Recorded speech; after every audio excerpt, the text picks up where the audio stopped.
Hello, Desert Max here with Ghost Arms. And if you're like us here at Ghost Arms, every now and then we like to take an 80% product and machine it and put it to use. And every now and then something goes awry and the 80% product doesn't turn out exactly the way you wanted it to. And then the decision has to be made whether or not it's repairable, how to repair it, and if it's safe to repair it. This is one of those cases.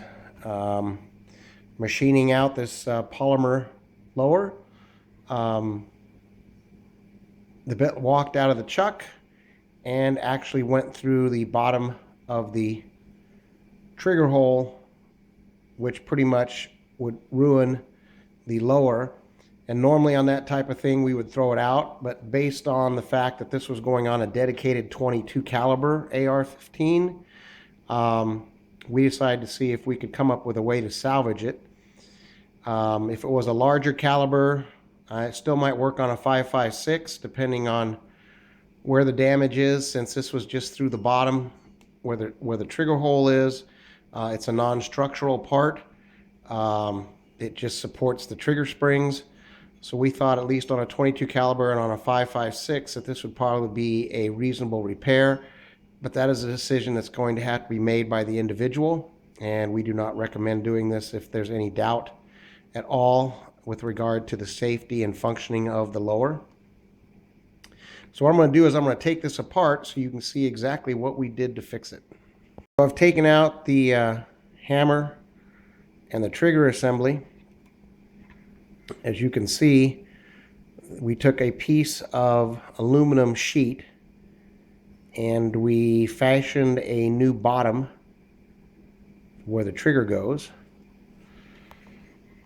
And after we milled it, we cut it to the right size, test fitted it, and then we epoxied it into the bottom of the trigger housing well.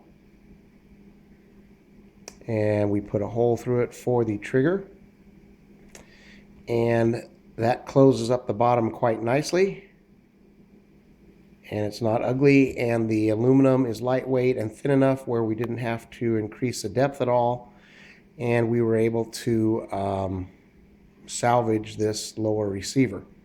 It also ran back above the trigger housing some. You can see the white back in there. That's just regular Bondo.